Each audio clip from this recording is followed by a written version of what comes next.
So, let's start po dito sa ating process-oriented layout. So, usually or palaging nasasama ito sa mga compre exams or sa CIE, yung computation ng layout na may pinakamababang cost. So, dito sa process-oriented layout natin ay ide-determine natin alin ba yung best layout in terms of layout na meron pong minimize cost or least cost, may pinakamaliit na cost. So, ang ating pong formula dyan is we just need to get the summation of number of loads moved from the department I to J, multiply to the summation of number of loads from department J to I, wherein yung I and J natin are the individual departments up to N or to the total number of work centers or departments. So, basically, kung titingnan ninyo, masyadong intimidating yung ating formula. Pero during the application naman po ay mas madali yan. Mas madali ninyo maiintindihan yung ating computation for the cost.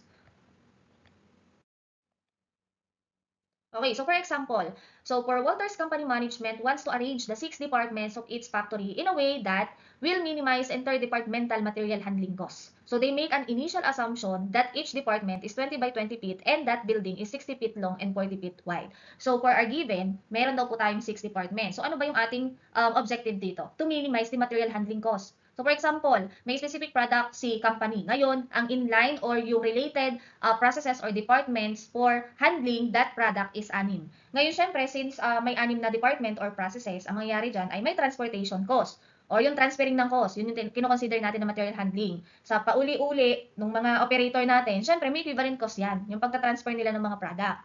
Kasi yung oras, binabayaran yan. So ngayon, dito, sa layout natin, ang goal natin is to minimize that distance. Kung alin yung mga interrelated talaga na mga department ay mapaglapit-lapit natin. Tapos yung hindi naman masyadong related na department dito sa department na ito, edi medyo ilayo na natin para mas ma-utilize natin yung space and also, ayun nga, ang goal natin is mapaglapit natin yung mga related na mga department. So dito, given naman sa atin na yung per department natin ay meron po tayong initial assumption na 20 by 20 feet and that building is 60 feet long and 40 feet wide. Okay, so ngayon, ito po yung ating steps in solving or determining the best layout. So the first one is to construct a matrix, a from-to matrix. And then determine the space requirements, develop an initial schematic diagram, determine the cost of this layout, and try to improve the layout and prepare a detailed plan. So ito po yung ating mga steps dyan.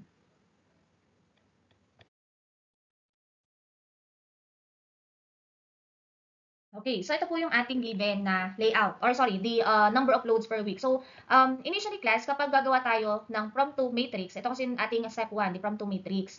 So, we have here the 6 departments.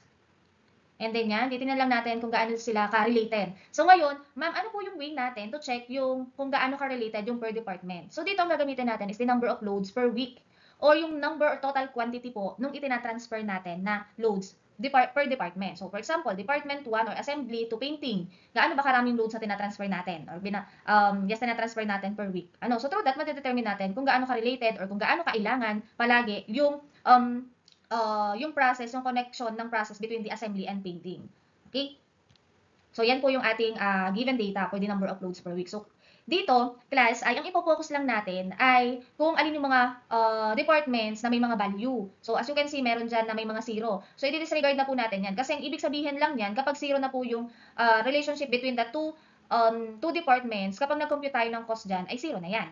So, no need to focus po dyan sa mga zero na yan. Ang kailangan nating i-prioritize ay yung may mga loads na given dyan. So, for example nga, yung ating assembly to painting, meron daw tayong 50, then assembly to machine, we have 100, assembly to testing, we have 20, painting to machine, 30, painting to receiving, 50, painting to shipping, 10, machine shop to receiving, 20, machine shop to testing, 100, and lastly, receiving to shipping ay meron po tayong 50 loads per week. So, given that, ayan. So, kung halimbawa daw, class, magkakaroon tayo ng initial layout without considering yung kahit na na yung mga loads doon, na given po kanina. So, anong nangyari lang dito? Pinagsunod-sunod lang natin sa layout natin. So, ano bang sabi? Meron daw tayong 40 by 60 na layout. Ayan. So, since ito naman po ay 20 by 20 ang per department natin, so ito yung initially mako-construct natin na layout. Based lang sa pagkakasunod-sunod again. So, ito pong layout na to, ito-determine natin yung cost niyan. Ano ba yung magiging total cost po niyan? So, paano? Ayan. So, given yung layout natin kanina na magkakasunod lang, 1, 2, 3, 4, 5, 6. Ang sabi dito ay, wait lang, parang, ayan. Ayan, so yung moving load between non-adjacent department, ang cost po natin dyan ay $2. So, ibig sabihin, madodoble kapag meron po tayong non-adjacent, sorry. So, paano ba yung non-adjacent natin? Tulad nito, yung assembly 1 to machine shop, siya po ay considered as non-adjacent. Ano, hindi na adjacent or malayo na yung ating dalawang department. Then, katulad nito, yung receiving, and then yung machine shop, yan po ay non-adjacent din. Yung assembly 1, and then yung ating testing, non-adjacent din po yan. So, itong nakikita nyo dito, yung mga 100, 50, 30, and so on, yan po yung ating loads kanina. So, as you can see, based po doon sa ating from to chart kanina, yung assembly natin to painting is yung loads daw po natin ay 50. So, 50 yung computation natin dyan. And then, yung ating pong assembly 1, to machine shop, ang atin daw pong loads ay 100. But since ang naging position po niya ay non-adjacent, itong 100 na ito, i-multiply pa natin sa $2. Ano? Kasi nagkaroon po or mas mataas yung nagiging material handling cost dito kapag ganito ang layout na meron tayo. Kasi mas matagal yung travel time. Okay? So ngayon, ano po yung magiging cost natin?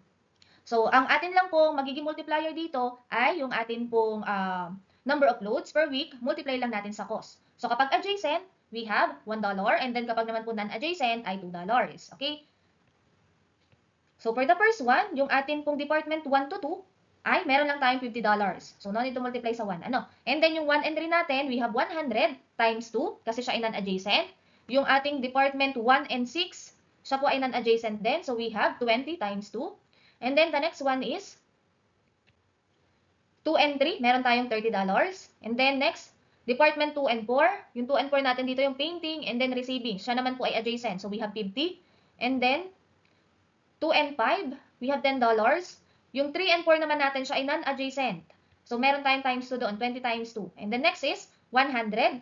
Yung 4 and 5 natin ay 50. And lastly, yung total po natin, pag kinuha natin yung summation niyan, ay meron tayong $570. So, ngayon, ang question is, ma'am, tama po bang palagi ang start natin dito ay kung ano lang yung sunod-sunod nung ating process?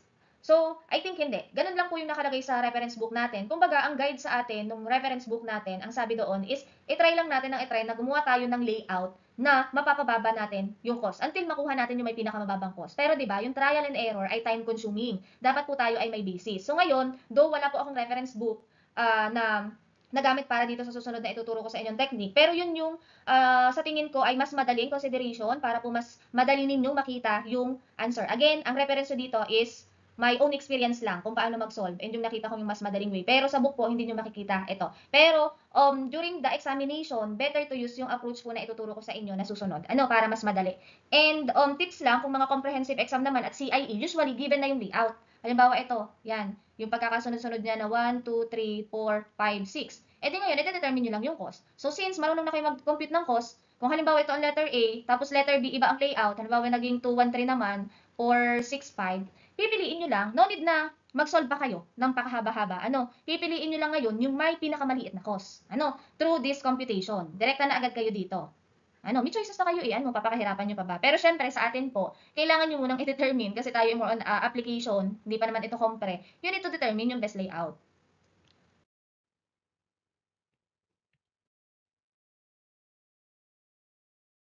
Okay, so for example, from previous layout kanina or initial layout natin, i-revise natin ng 2, 1, 3, 4, 5, 6 yung magiging layout natin. So kung i-compute po natin yung total cost nito,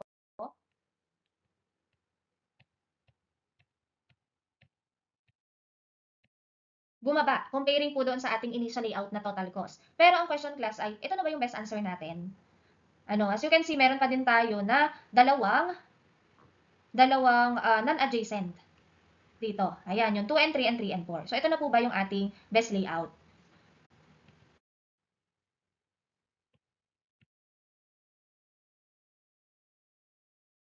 So, on my previous classes, ang pinagawa ko ngayon, after the discussion, is for them to try na mag-create pa po ng layout na mas maliit sa $480. Ano, I'll try to ask them yung optimal solution. So, kaya nga lang, or optimal layout, kaya nga lang class ay tayo, ganito pa yung setup natin. So, siguro, turo ko muna sa inyo yung way nga na sinasabi ko sa inyo kanina. And then, try natin doon sa exercise ninyo yung application. So, how to get the least cost? Paano natin makukuha yung optimal layout? So, ito yung ginawa kong process. So, for the step 1, focus tayo doon sa with relationship. Ano yung with relationship? Ay yung may value po tayo ng number of loads. So, meron tayo dito, yung from 1 to 2, meron tayong 50. From 1 to 3, meron tayong 100.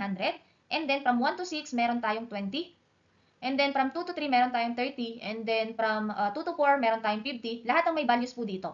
Ilalagay lang natin dito sa ating step 1. Dun sa from 2 natin. Kumbaga sa summarize lang po natin. Ngayon, kita po natin dyan yung mga values. Now, we need to set the department with the highest value adjacent to each other as possible.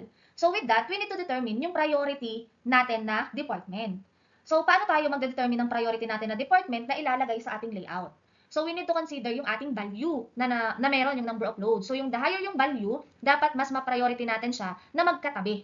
Bakit? Kasi pinag-uusapan natin ay cost. Sa formula natin ay, ang multiplier natin ay loads multiply sa cost. So, ibig sabihin, malaki yung impact kapag ang naging non-adjacent natin ay yung may malaking cost. So, hanggat maaari class ay, ang atin pong maging non-adjacent ay yung may mga zero dito. Ano? Yung mga not related na mga department. Para malesin natin yung cost. And then, those items naman po or those departments with value ng number of loads natin, dapat siya yung magkakatabi, yung adjacent natin. Okay? So, yun nga, kung i-check natin yung prioritization nitong mga departments natin, ang priority natin yung may pinakamataas na value na 100. So, dito meron tayong dalawa. So, we have the Department 1, 3, and then Department 3, 6. Dapat daw magkakatabi yan. Si 1 at si 3 at si 3 at si 6. So, nagkataon naman class na may common department tayo, which is 3. So, pwedeng, ang gawin natin dyan is nakagitna lang si 3. In between lang siya ng 1 and 6 kapag tayo ay nag-layout. Or kung hindi naman, kung halimbawa iisa lang yung priority natin, basta ang goal, lagi magkatabi, yung may mataas na value. Okay? So ngayon, actually, marami tayong pwede maging layout na magkatabi si 1 and 3, saka si 3 and 6. Initially, ito ang nalagay ko. Pwede pa din kayo makakreate ng iba't iba pang layout na magkakatabi yung tatlong yan. Okay? So, ito yung nagawa ko. Pero kayo, pwede pa kayo magawa ng iba. And then, let's check kung yung mga na-determine po ninyo ay kasama sa optimal layout. Okay? So, dito, ayan, magkatabi adjacent si 1 and 3, and then si 3 and 6. Same thing po dito sa lahat ng layout na pinresent ko dito. Adjacent po lahat yung tatlong yan. And then, yung next natin na step ay, ang focus naman po natin ay yung with no relationship. So, ibig sabihin, yung with no relationship po, it can be located in non-adjacent position or corner. So, determine naman natin, gawa naman natin ng prompt to chart or prompt to table, yung atin pong mga no relationship. Yung mga zero, yung atin pong relationship. So, ano-ano meron tayo? Di 1, 4, then 1, 5, and then 2, 6, di 4, 6, and then 5, 6. Yan po lahat yung no relationship. As you can see, paano naman po tayo dito magkakaroon ng prioritization? Determine natin yung may pinakamadaming department na walang ka-relationship. Ano po yun? Equal po tayo sa 5 and 6. Meron tayong tatlong 5, meron din tayong tatlong 6. So, ibig sabihin, both si 5 and 6 ay pwedeng malayo natin doon sa ibang department. And usually, alin ba yung malayong area or yung ating non-adjacent? Pwede natin siyang doon ilagay sa corner. Kasi class, di ba doon sa layout natin, ito, usually, pag sa gitna, marami siyang pwedeng maging kalapit na department. Unlike po ng halimbawa nandito sa corner, ito, non-adjacent na ganito. Kanan-adjacent na ito. Kanan-adjacent na din nito, ito. Ano po? And ito at ito, non-adjacent na din yan. Ano po? So, again, kapag po natapos natin yung step 2, na-identify natin yung mga department na maraming non-adjacent or zero po yung value natin, doon natin siya ilalagay sa position or sa corner. Or any part ng layout natin na malayo po doon sa ating mga matataas yung relationship. Okay? So, but since ano naman to, 2/3 lang to, malalapit pa din. Pero ayun nga, sa corner natin siya ilalagay. So, ngayon, kung halimbawa, itinry ko po na dito ilagay, since nakasama na po si 6 doon sa ating initial layout kanina, so si 5 na lang yung ipa-plot ko. Ang goal ko na lang ngayon is, i-non-adjacent ko siya kay 6. Ilalayo ko siya kay 6. Kasi, para mas mabigyan po ng chance yung other department na mas mapalapit doon sa other departments pa. Okay? So, dito sa unang layout, so non-adjacent sila. Pangalawa, non-adjacent din. Pangatlo, non-adjacent din. Dito din, non-adjacent, non-adjacent, and non-adjacent. Okay? As you can see, magkalayo parehas si 5 and 6. Okay na tayo sa step 1 and step 2. Ano po yung susunod natin? Ngayon ay, ipa-plot na po ulit natin yung naiwan natin kay step 1, yung other priorities po natin. The second, third, fourth, and fifth priorities po natin. So, syempre, unahin natin yung si second. So, ang second natin ay si 1 and 2. So, kanina, ang meron lang dito ay 5, 1, 3, 6. So, kung siya po ay, second priority natin 1 and 2, ilalapit lang natin si 2 kay 1. Ayan. Adjacent po yan. Adjacent. Adjacent. Adjacent. So, okay tayo doon. Wala tayong natanggal sa mga layout natin kasi lahat ay adjacent. Then, next po natin ay 2 and 4. Dapat daw ay adjacent din. 2 and 4. So, itatabi lang natin kay 2 si 4 kasi siya na lang ang kulang natin na department dito. Okay tayo lahat. Ano? Naitabi naman natin si 2 and 4. And then, meron pa tayo ditong 4 and 5. So, adjacent, adjacent, adjacent, adjacent. Kaya lang ito ay hindi. Non-adjacent na. Non-adjacent na. So, ibig sabihin, dito sa part na ito, may eliminate na tayo na possible layout. Kasi, may naging non-adjacent na eh. E ibig sabihin, priority or baka itong apat na natitira ang optimal. Hindi na optimal to. Kasi meron na tayong mataas na cost dito. Yung 50 natin dito na value, magiging multiply na natin sa 2. May madadagdag tayong 50 doon sa total cost. So, X na natin ito. Hindi na natin isasama yung dalawang layout na yan. Okay, next po natin, yung third natin. So, we have 2, 3, 2, 3, 2, 3, adjacent, adjacent, adjacent, adjacent, and adjacent. And then, yung port natin 3, 4, adjacent, adjacent, adjacent, adjacent, adjacent, and adjacent. Sorry, ito nga palang dalawang ito ay tanggal na. And then, yung last po natin ay 2 and 5. 2, 5, 2, 5, 2, 5. Lahat po ay adjacent. So, ngayon, may naiwan pa ba tayo ng mga values? Wala na. So, ibig sabihin, itong apat na layout na na-create natin, wala po tayong non-adjacent. Kasi na-input na po natin lahat. So, anong ibig sabihin yan? Possibly, ito na yung, pare-pares lang po yung magiging cost po niyan. Kasi wala tayong non-adjacent. Ano po yung cost niyan? So, if you will compute po, ang total po niyan ay $430.